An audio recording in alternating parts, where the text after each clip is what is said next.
Welcome to the Backyard Brawl podcast.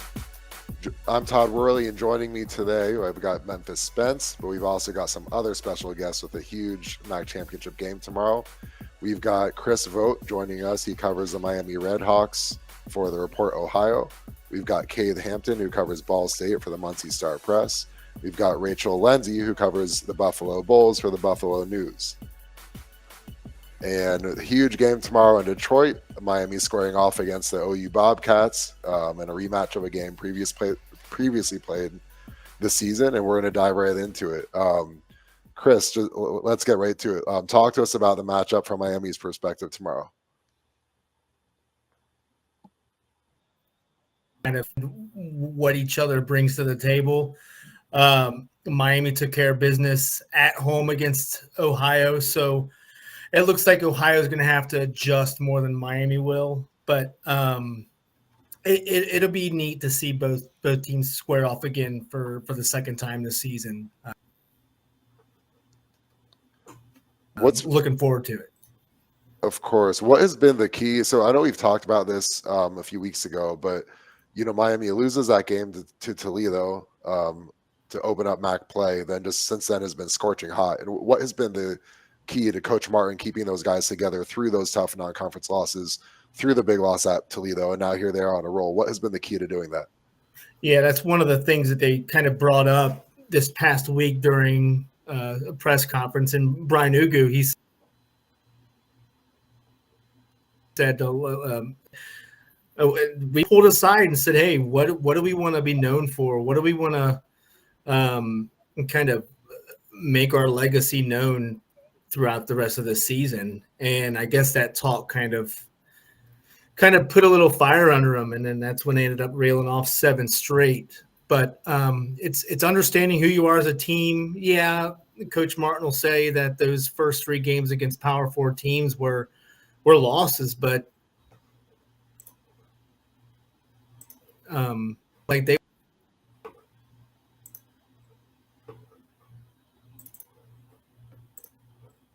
won those 3 games. It was the next 2. I guess you can say UMass and a little bit of the Ball State game, but they were able to kind of adjust, make sure that they can play the way that they're supposed to play, and they still rallied the locker rooms. Because they knew that they had the championship, and that's exactly what they did. They did. I remember you and I were in the post-game press conference after the loss to Cincinnati, and Coach Martin was saying, his biggest challenge right now is keeping these guys, keeping their heads up and keeping them believing and staying positive because, coming out, winning the MAC championship last year, coming into this season, everyone had the huge expectations, and justifiably so. And so then the season starts in a way they didn't want it to, and then what he's been able to do to me is just a masterful job of coaching to keep you have a good team, but things don't go well early, but you keep them together, then things start to click, and that's where they are now. But so now, like, one big challenge from my standpoint is, okay, so you beat OU convincingly. Miami's been on a roll. They beat OU convincingly. Is there any danger of some sort of overconfidence coming into this game, or do you think these guys are totally dialed in? Yeah, I think it's kind of the opposite.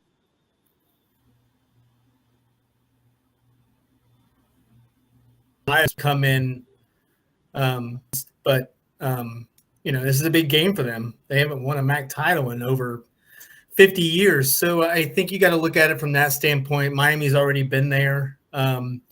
They preached at the beginning of the season. They let it out.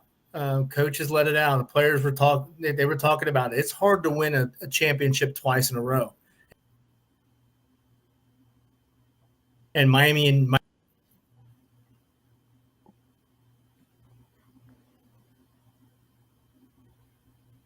champ team. You got to prove that you're a championship team to basically take care of business. But I think this is going to be an interesting game for Ohio because they haven't been there in a while. Well, they were there 5-6 years ago, but lost. However, they haven't won it. So I think this is going to be big for them to try and get over that hump. Yeah, of course. And I'm sure those guys are going to, I'm sure OU feels like, that game in Oxford, that wasn't who we really are. And now this is an opportunity to kind of rectify that and bring some hardware home in the process. I want to bring in Kate and Rachel now. Both Ball State play Miami and OU, and Buffalo play the OU, but not Miami. But curious, Kate and Rachel, we'll start with Rachel. If you just talk to us about what you think the keys are in this game overall, and what you see um, OU's focus being heading into this game. It's wild. Chris brought up something that Ohio, for a program that's I think has established itself, both under Frank Solich and under Tim Albin, is really kind of one of the benchmark programs in the MAC that they have not won a MAC championship. That kind of blows my mind in a way. I think of Ohio as being a little bit more of a high flying team. I was wondering what the transition was going to be like for them after losing, Rourke to Indiana, and with the coaching change and all the transfer, not coaching, but a lot of the transfers out. Over team, I was wondering how Parker Navarro was going to do at quarterback. They lost a couple other guys to transfers, but when I watched Ohio play Buffalo earlier this season, and granted, Ohio has had Buffalo's number for about 15 years down at Peden Stadium. I was just impressed with how consistent and how daring and how not afraid that offense was to take chances and to really exploit Buffalo, which is an otherwise pretty good defense. Their pass defense was suspect a little bit this season, but that's just mind-blowing. And I think if they continue that offensive consistency as well, I think Ohio's got a lot to do. Now here, Miami, I always think of Miami as being one of the better defensive teams in the in the conference as well too. And I think about Chuck Martin, one of the longer established coaches in the MAC. I also think I'm like he's really established a standard much like Ohio has with Tim Albin and Frank Solich. And Miami's another team.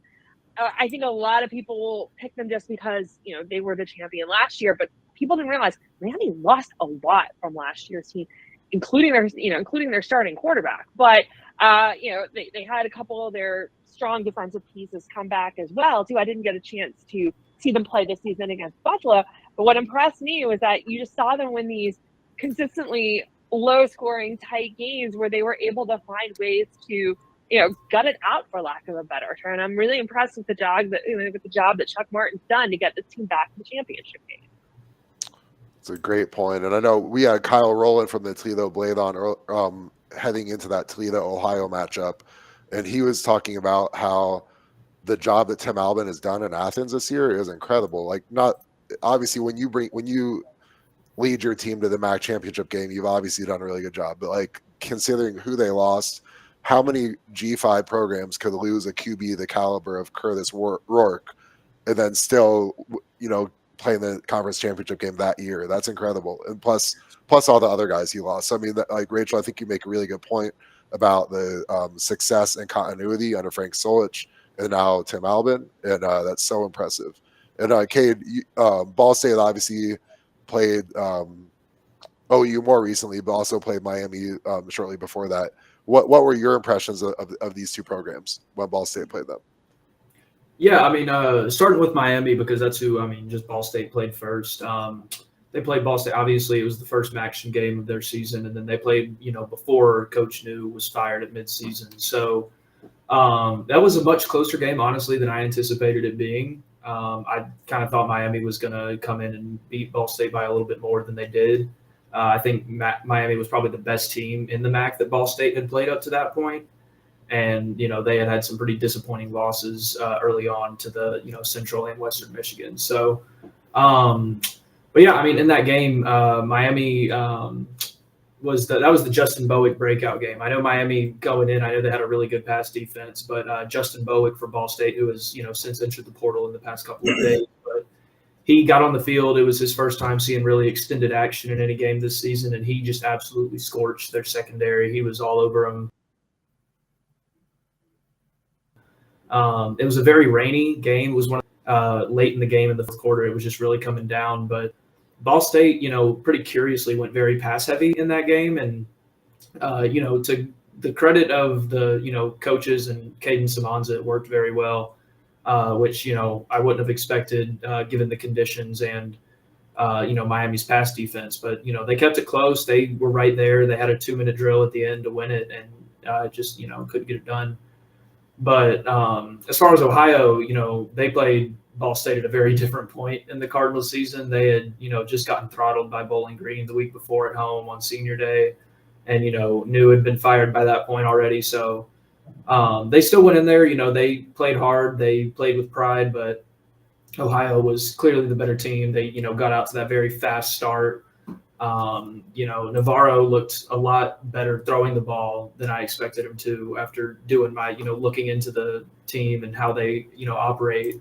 And then Coleman Owen is just a stud. I mean, the separation he got, I know Ball State's secondary has been a big weakness this year, but he was really impressive.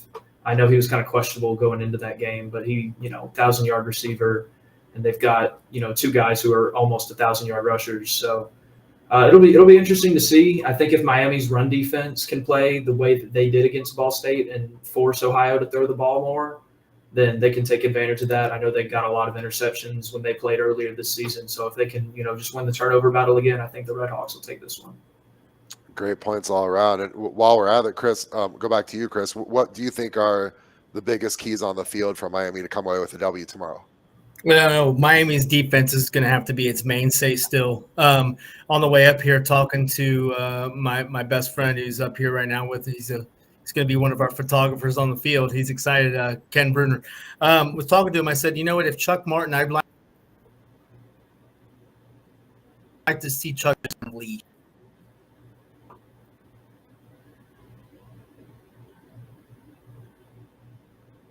Illustrious 6-year career. Just let him go, and then I would imagine the offense would shape up the way it typically would with getting Mosey in the game and getting that running game going. But I mean, the defense has been the mainstay for Miami, so I would say that the defense is going to probably step up, do its thing, and just. Of course, and I know I every time I talk about Miami, I have to touch base about. We have to discuss that receiver room with Cade McDonald, Reggie Virgil, Javon Tracy. Those, I mean, that is a 3-headed monster that's really tough to stop. And so I know Cade mentioned Coleman Owen, who's had a huge year for OU. Amazing addition to the transfer portal by those guys. But then the receiver room that Miami has is incredible. And so, do you think? I know the defense is going to be the key to the game, but if you had to pick one guy offensively for Miami that might be a kind of a key player tomorrow to carry them to a victory, who do you think it might be? I think it's got to be Cade McDonald. Cade, he was out 2 games ago with an injury and came back last week against Bowling Green, and he was a difference maker. Difference maker in 8 catches, 80 yards, and the attention away from Virgil into receivers. So if you're OU, I'd look out for Cade McDonald, because that was the guy that Brett looked to at the beginning of the season, not knowing what he had, not knowing what was going to happen with the receiving core after losing Gage Larvadain. So I would imagine that McDonald would be the guy. Mark my word. Hey, Cade McDonald, player of the game tomorrow. Okay, that makes sense, because he was having huge games right at the very beginning of the season, and then it did take a little bit of time to get Virgil and Tracy going also, and that's a really good point by you. That's interesting. Okay. So from I'm taking it down. I'm making sure that we're writing down that Chris says he's going to be the player of the game. So we're going to see what happens. Put it down. I'll go 7 catches, 102 yards with a touchdown. Be in good shape. Okay. But I still think it's going to be Virgil, but hey. Rachel and Cade made really good points. This OU offense is so hard to stop, though, man. And I know this is strength on strength with the Miami defense. I think one thing that's going to be huge, you can't let Coleman Owen have a huge day and those running backs. And so I think guys like Brian Ugu, guys like Ty Wise, have to have a huge game tomorrow. I think Silas Walters, I think he's a really good player. Love that dude. Guys like that have to make a major impact both against the run and the pass. And I think those are three names, and Matt Salopek, obviously. Those are some names of some guys that I think are really key for the Red Hawks on defense tomorrow to slow down this OU offense, because they're tough to stop. Yeah, if Matt Salopek is quick on his feet, he's your traditional bruiser linebacker. May not be as quick as most linebackers are, but I tell you what makes up for his speed is his ability to read defenses or offenses really well. So I think Parker Navarro, he won't be able to scramble as much as a lot of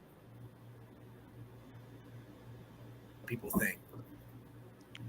And and OU put so much pressure on you, because I think when you've got guys that have the juice that some of their skill guys have, if one player on defense misses an assignment or gets his eyes in the wrong place, it's a 75-yard touchdown several seconds later. And so I think that's really key, to be so focused, so dialed in as a defense. And so to me, that has to be the focus for Miami tomorrow. Just do what we do. Be assignment sound, and I think that's going to go along. Obviously, it worked the first time around, but OU's probably going to have some adjustments in the game plan heading into this game. It's going to be really interesting to see how it all plays out on the field. Adjust first, it's going to have to be Ohio. I don't think Miami's going to change anything that they've done. I know Ohio's won 5 in a row. Miami's gone 7 in a row, but Miami's defense isn't going to change. But I will imagine that if Miami's going to want to take care of business offense.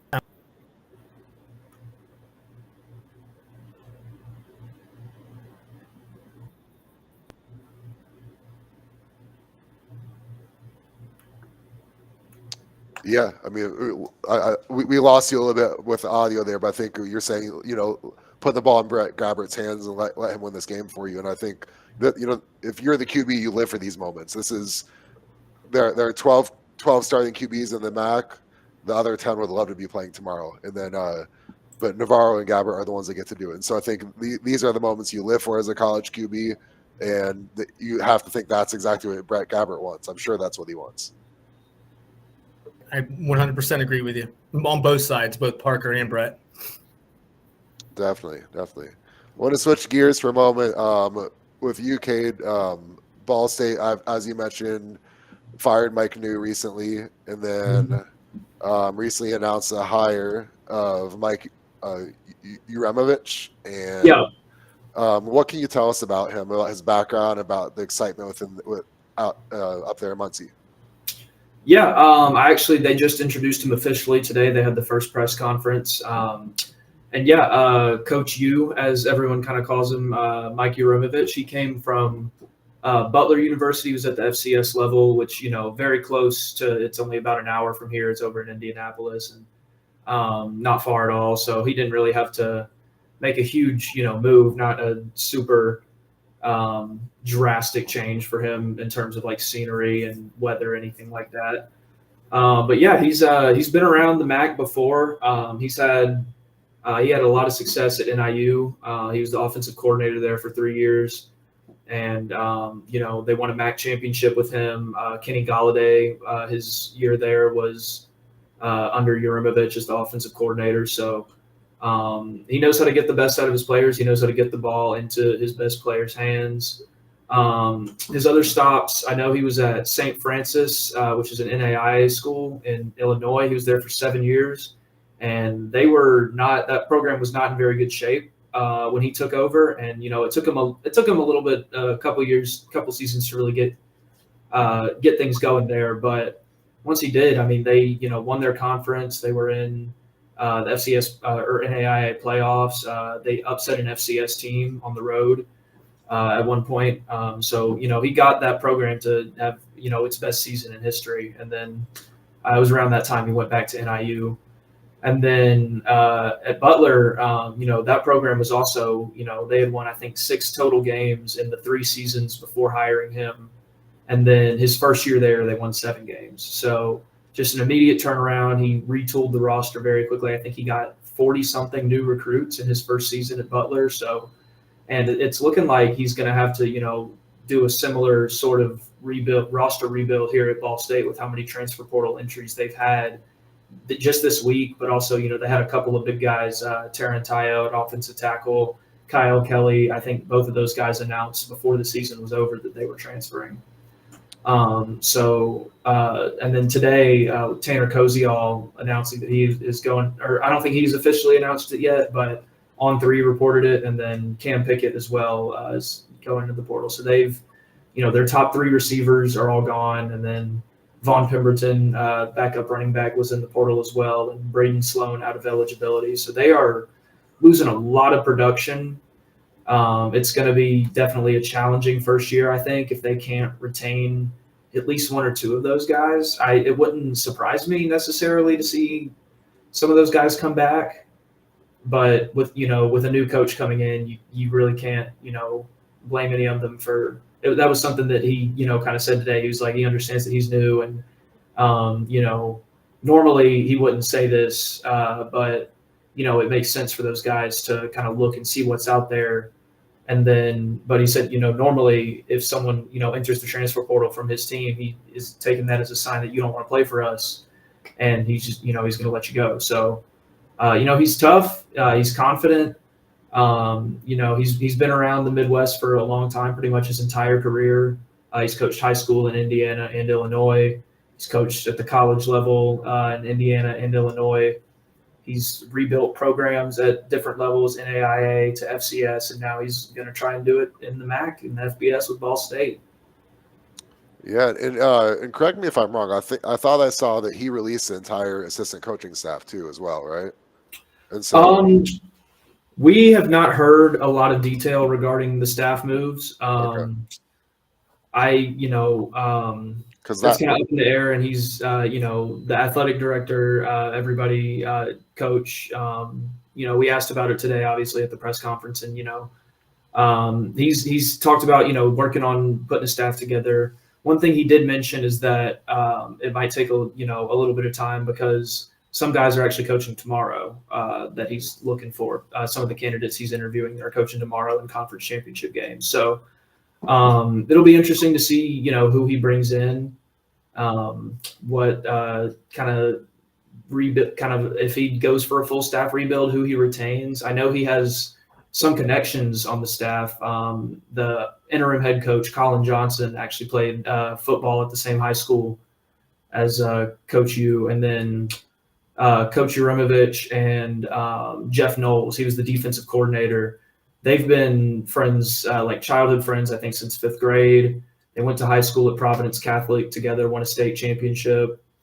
And they've been together on a lot of the staffs, a lot of their coaching stops throughout their careers. They have been together a lot of the time. I think they were together. Knowles was actually the defensive coordinator at NIU when Uremovich was the offensive coordinator there. Okay. And he also was with him at NC State. He was with him at St. Francis. He was his defensive coordinator just last season at Butler before taking the Ball State job this year. So connection, he wouldn't confirm or really comment on Knowles staying. To be honest, I have not really heard anything regarding staff moves. It will be, I would say, probably within a week or so. We'll kind of know who he's brought in.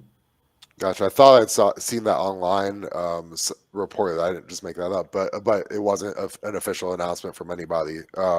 And I think they haven't officially announced anything yet, but I'm sure it'll be soon. From what I've heard, it shouldn't be too long to after the conference championships. I would imagine. Of course. And you mentioned all the guys jumping into the portal, and I think a lot of their decisions are going to hinge on is my position coach staying or not, and then so obviously not all of Coach U's hires can be based on that, but like that would be one factor that might help you retain some of the roster. The more coaches you retain, the more players are probably going to stay. Also, but if you clean house, then I would imagine the vast majority of those guys are gonna be looking to leave if they have an option to. What do you have any feel for who? I don't know if this got out or not, or if you heard anything. Who the other finalists were for the job? No. I actually did ask athletic director. I asked Jeff Mitchell that exact question today. I asked him if he was willing or able to disclose who the other finalists were, and he said he was neither willing nor able. So,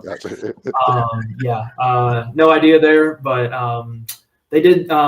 Mitchell did tell us that they started with over 50 candidates that they had a list of, and then they narrowed that down finalists, and then whittled that down to 5, and then 3, which stood out. And Mitchell did say from the very first to connect with Coach Urimovich that Urimovich wanted this, very much a plan and a vision for what he wanted to do here. So he interviewed well. He got the offer. I can tell Mitchell really is excited about this hire, and everybody seems to be excited. He's ready to get started, and it'll be interesting to see how he handles kind of the staff and the roster over the next couple of weeks. Yeah, of course. I want to bring Rachel and Chris back in here. So from both of you having covered the MAC for a long time and seeing Ball State from afar, what do you think are some keys for we'll start with you, Rachel. If a head coach coming into Ball State in his first year, what do you think the keys are to turning the program around? I'm thinking first, keep Caden Simonza, whatever you can do. I was very, very impressed by him. I thought he played incredibly poised for, a freshman as well. Second, of having just covered a coaching search in the last year and watching Pete Lembo, instill some new life into Buffalo. A new coach has to come in and also set the standards for culture. And I'm just using Pete as an example. One of the things when I talk to players when Pete was in his first few weeks, one of the things they said, he set a standard. He wanted accountability out of his players, out of his staff, out of his program as well. There has to be a set of values that are defined. The thing about Pete, he has a little fun. He can be easygoing, but I've seen moments where he can also, for lack of a better term, be a hard ass in practice. But he also is very good at giving respect to his players and defining their roles and saying, hey, you're doing really good at this and doing that. It makes them feel good, but at the same time, sets expectations for them as well. And also build a rapport with your coaching staff, with your players. Pete, one of the things he does, Pete's a big pop culture guy. So he gives his players and coaches nicknames based on these pop culture references. Like one day I was at practice and he started making a Dallas 2-shot JR reference. I don't know, maybe I'm one of them. You're old enough to understand. Oh no, you're not. No, you're not. I laughed. And he found a way. He found a way to build a rapport. Another thing I think a new Ball State will have to do: get out in the community, promote your program. I mean, we all know this. The MAC isn't the Big Ten. I mean, the MAC's basically kind of in the shadow of Indiana, in there. But go out, go to the local high schools, meet with the coaches. That's your immediate recruiting ground as well, too. And then, for some of those other holes, start mining the portal as well, too. I don't know what Ball State's NIL situation is like, or if there is one yet, but we can't offer the kids money, and we know that's what's kind of making a lot of things run right now. They've got the opportunity to play. They've got the opportunity to build a program and establish it kind of, in the new coach's goal. So there is a blueprint there, but that's one nice thing. Coaches can take their chances and, kind of craft their own idea of it as well. But yeah, back in the basics, establish values in the program immediately, treat players with respect and coaches with respect, but set expectations. Get out in the community as well. I'll bet Cade might be able to answer this. I'm betting Ball State is the biggest employer in that area too. Great answer. And you make you bring up such a great point about Pete Lembo taking over a struggling program and then hitting the ground running and having an outstanding first year. And then obviously that's kind of the blueprint to follow for any new coach. Chris, the Redhawks play Ball State just about every year, I believe, at least in recent history. What has been your impression? What do you following up on what we were discussing with Rachel? What do you think the keys are to Coach U having success in Muncie?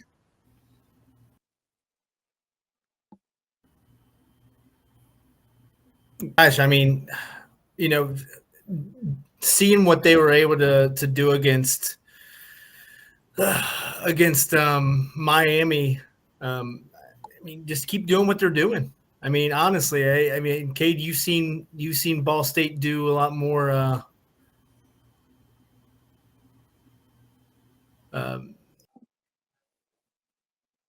But unfortunately, I wasn't of transportation, getting up there, and other things going on. But just keep doing what you're doing. I mean, you're right, Rachel. This is the MAC, and anything can happen with that. So, oh yeah.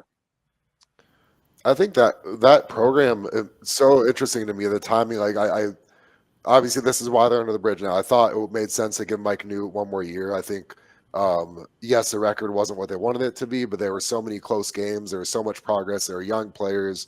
They're ascending, and you just had the indoor facility open up, I think 3 years ago, and so I think that was going to start to pay some dividends in recruiting. So I thought like it made sense to give him one more year on one hand. On the other hand, but now we've got new staff on board, and so this is a great opportunity for them. If for anyone to take over at Ball State, this is a perfect time.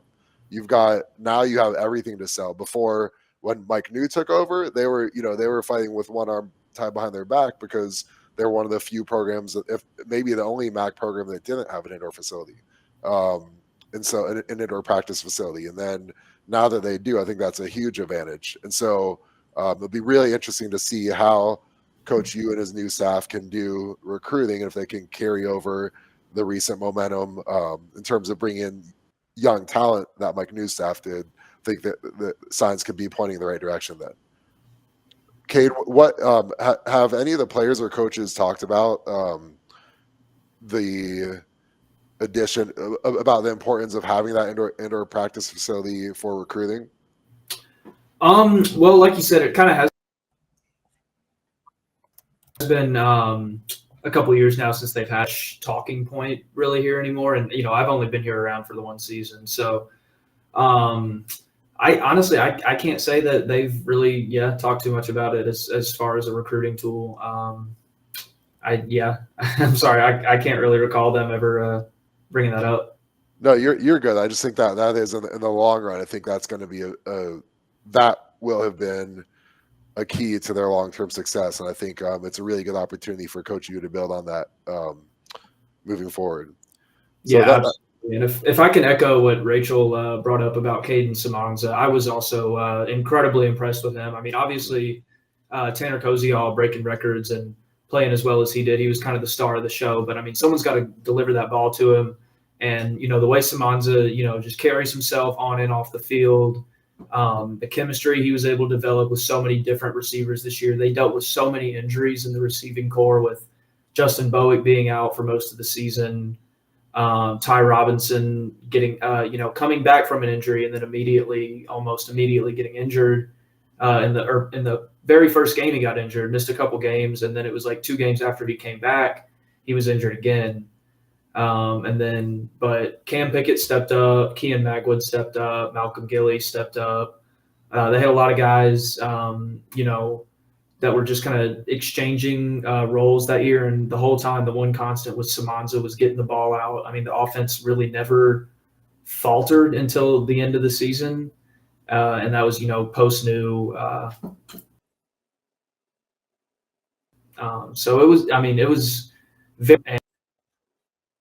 And the way he talked in the final, the big reasons he came here was because he wanted to be the guy that turns this program around, the guy that is I'm kind of paraphrasing here. I don't remember word for word what he said, but he said that he wanted to be one of the main reasons for this program to turn around, basically. And, obviously with the coaching change, and I'm sure he very much helped his stock in college football with the way he played the season. I mean, obviously he's the MAC freshman of the year, so it would not surprise me if someone was able to poach him away. We haven't heard anything from him or really any.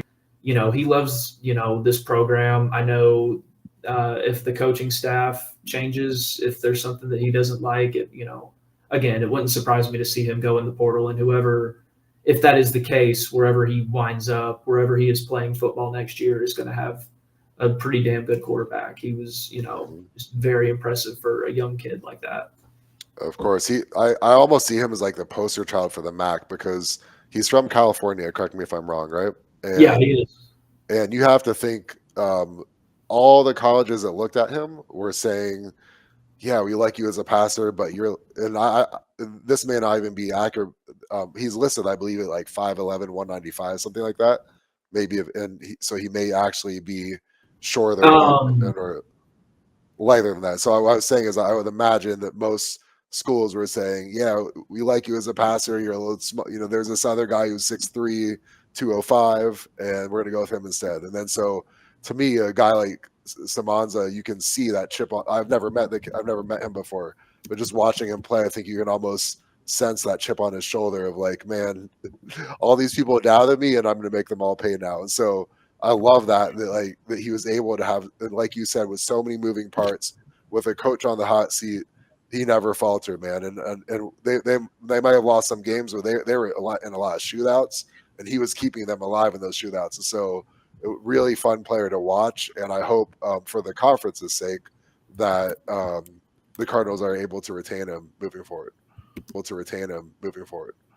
Yeah, and if I can kind of echo that on some of those shootouts, I mean, the way he operates a 2-minute drill is so impressive to have that, in those situations where you need a touchdown.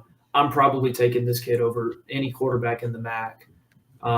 He is just, I mean, he did it so many times. The Miami game was one game where they kind of came up short on a 2-minute drill at the end there. I know I mentioned that earlier, but there were so many times, whether it be at the end of half, just trying to put points on the board before halftime, or, the very first game, the Central Michigan game, he executed. So they got the ball with like 1:50 left, and they were in the end zone within a minute.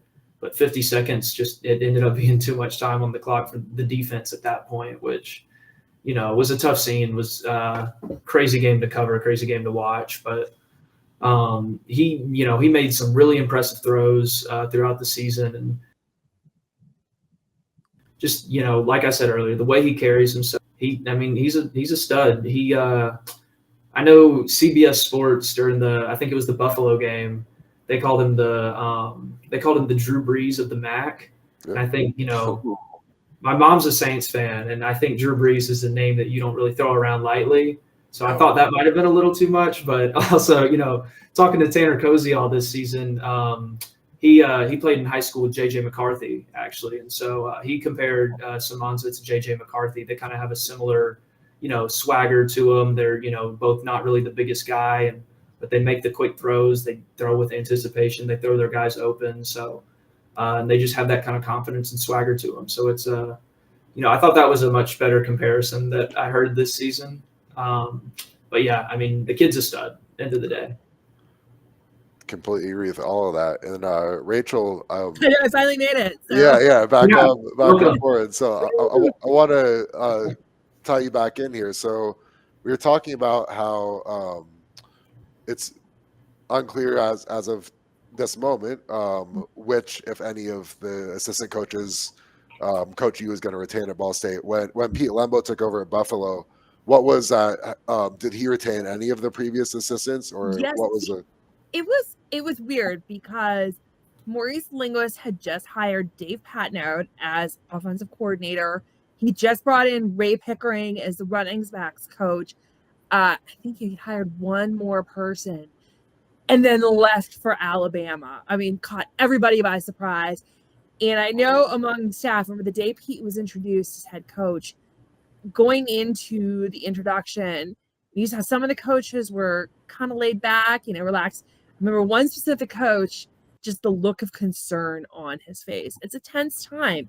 And a couple of those guys didn't come back from last year's staff. Pete brought in some of his own people. He retained Dave Patnode, who ended up doing a fantastic job with the offense this year. I think he did a fantastic job, making CJ Agbana more than just a game manager. But, Pete was also had to look at his needs and his new program needs and understand what they needed as well, as far as guidance went as well.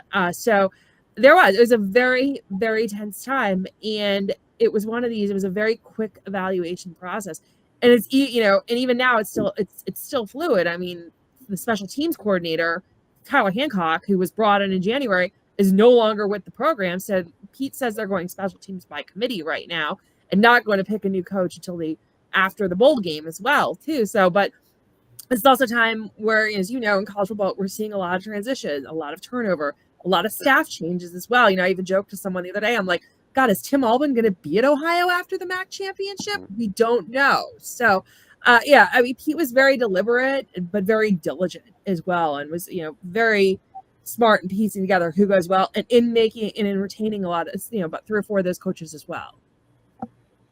Yeah, you bring up a good point about Albin. I believe I had seen that it reported that he's at least been linked to the Charlotte job, I believe it was. And then, if who knows what is going on behind the scenes and what his interests are. But I mean, if you are looking for a new coach, I mean, he makes sense to at least kick the tires on. I mean, what he's done since taking over for Frank Solich has been amazing. This has been awesome, guys. So glad we had you both on, and Chris earlier. We're gonna wrap things up. Well, wait a minute. We gotta get folks. The game itself, the MAC champion. We gotta get people to give their score predictions at least. You want predictions? Okay. Ooh. Okay. I like that. Why not put people on the spot? I like that. Yeah. It's the end of the year, Right. Everybody's been following this conference forever. We did already get Chris's prediction for the player of the game. For we did. We'll be on the lookout for those. What was it? 7 catches, 105 in a touch. Yeah, that's what he said. Cade, what do you got? Who's gonna win this?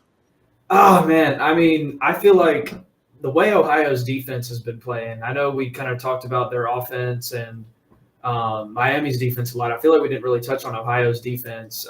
They have, before the Ball State game, they were giving up, less than 10 points, 10 points for 3 straight games. And even the Buffalo game, they absolutely throttled them. So, they're on a hot streak. The defense is playing really well, but, the last game the defense didn't play well was against Miami. So I'm sure they'll come out, hungry, ready to avenge that earlier season loss. And I kind of like Ohio in this one. I think it'll be a lower scoring game, I think, than we usually see in the MAC. I know the MAC, a lot of shootouts, but I think it'll be probably lower scoring than the 50 points they combined for in the last game. I like the Bobcats.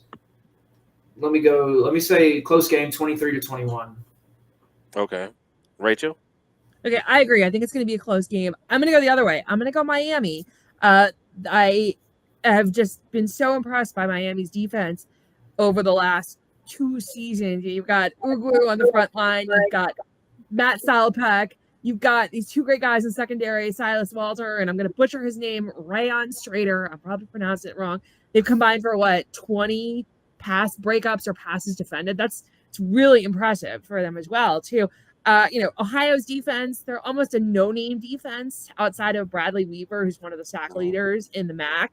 But, I like that range that Kate has as well. I'm thinking 24-21 Miami. Miami's not a high-scoring team. Their defense really sets the tone. As the defense goes, so do the Redhawks.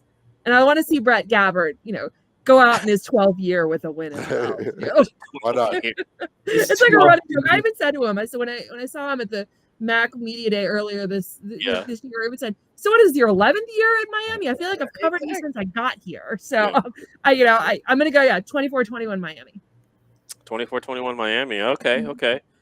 Todd, you want to go or you want me to go?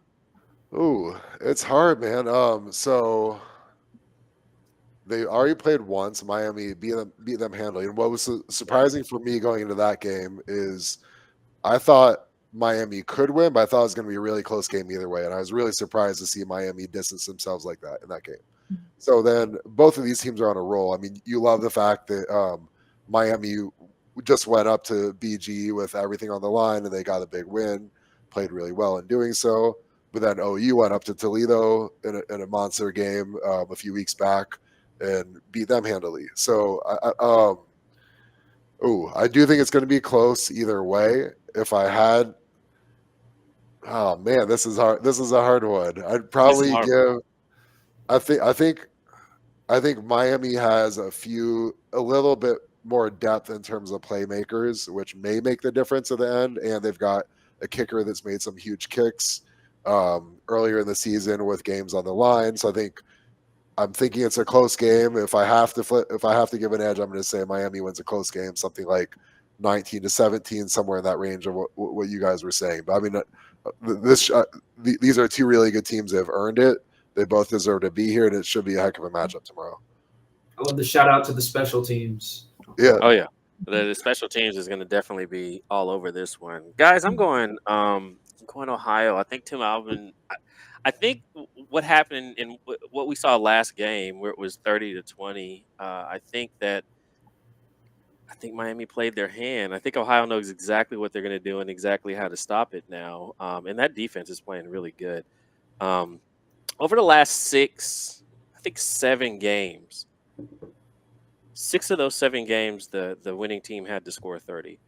I think this is going to be a higher scoring game just because this is going to be at Ford Field, right? It's a dome, right? It's going to be inside. It's going to be. If it was outside, I'd go low. I think this is going to be inside. I think it's going to be another higher scoring game. I'm going to say 33-27 Ohio. I think Tim Allen actually figures out, I think he got he's probably been, if he's anything like me, and I know he is, he was sitting there watching film this entire time like, this isn't happening again. If we see this team again this year, it's not happening. And I think that, and he has the pieces to do it also. No name defense, you're right, Rachel. And but they're so efficient. And they hardly get there. They don't get called for a lot of penalties either. So, and I think that may be the key. It's going to be special teams and discipline, but I think that gets Tim a ring in Detroit. There's such a key element of this game is like, does Miami have so much confidence from that last game? Does that carry them to the win, or does OU have that revenge factor in mind? And so both of those two factors at play in this game, or maybe neither one of them. It's just whoever is going to play the best tomorrow. But it's going to be fun though. But it's if you go back to the last 8 games, you're 4-4, right? So this is like, these are always close. These are always, this is a huge rivalry. But I just think that this time, just because they played already this year, I think Tim's the kind of guy that you just sit there with the film all the time, and he's going to figure out exactly how to pull this out. Probably late, and since it's in a dome, I think it's going to be a little bit higher scoring game. That's my. Could be. Guys, this has been fun. We've had an amazing season of bringing different perspectives from around the conference. This is an amazing conference, and to have you two on a regular basis and all of our other writers, we're so blessed to have been able to do this. And thank you too for joining us. This has been awesome. No, thank you for giving us the platform as well too. I really appreciate it. I want to thank both of you all and all of the writers that we had on this year. You guys are fantastic. When we were starting out this show, we were like, well, let's go out and get some of our colleagues or whatnot. Let's pick out of this basket of FWAA writers, and let's go see who we can find. And I was overjoyed. I was like, Rachel's going to come on. She's a national voter like I am. Let's get her on, the Queen of Buffalo. Absolutely, it's fantastic. And like I was telling you earlier, Cade, you came out of the box shooting, and I was like, what, man? There's some real talent coming up now, and I love it. I love to see it. I've been doing this 20 some odd years, and I'm like, man, I love to see young talent just come out and just start, knows their stuff. I've been following the program just a little bit. But at the end of the year, you sound like you've been following this program for like 5 years, But I appreciate the kind words. Thank you so much. And I have had a great time coming on here this year. I appreciate you guys, giving me the platform for, getting my name out there, things like that. I mean, I just started here, and so the more people who are reading my stuff, keeping up with Ball State, the better I'm doing. So. I appreciate you guys. I've had a great time, and I'm excited for a good game tomorrow. Although I also, I cover high school sports for my beat too. So I've got 2 basketball games I'm going to be at tomorrow. I probably won't be able to watch it, but I'll keep up. We'll see what's going on. And it should be a great game. For sure. Cool. Yes. So on behalf of Memphis Spence, thank you guys for joining us. Thank our viewers for watching, and we are just grateful to be able to bring this to you guys. Guys, this has been another episode of the Backyard Brawl. We love you. We thank you all for watching and watching the live show. If you have any questions, you know how to reach us, Backyard Brawl. Shout out Kate and Rachel, since you guys are still here. Shout out your handles. People might want to follow you. Okay, I'll go first. You can find me on Twitter at Rachel M. Lindsay. Blue Sky, I guess, is the new thing as well. You can find me on there, RM Lindsay. Threads, RM Lindsay. You can find all of my work on buffalonews.com as well, too. Okay. All right, and then I'm the same way. I got the same handle on everything. It's right here on the screen. If you can see it, it's Cade Hamp 10 with the number 10 instead of the TON. And then, you can read. I'm in the Star Press. You can read me in the sports section. Keep up with the high school sports I cover as well. And I hope to have a lot of things out coming up soon on the new coach, what's going on around the program, transfer portal trackers, all that stuff. So, absolutely, wonderful. And my man Todd Worley, give him a shout out and give him your handles. Yeah, I'm not too active on social, but just love interacting with everyone on here. And you can so me individually, I'm not active on socials, but we are as a show at Backyard Brawl on X, and you can reach us there and follow us, send us DMs. We will respond. And again, just had so much fun in interacting with the writers, with you, Spence, with all the fans on social media and the ones who have watched. This has been a really fun season. It has. Folks, this has been a fantastic show. My man, by the way, Todd Worley is the #1 scout in the MAC. Don't let anybody tell you anything crazy. All that said, happy holidays, folks, to you and yours. We will see you all next season for another episode of the Backyard Brawl. Take care, folks. Adios. Adios.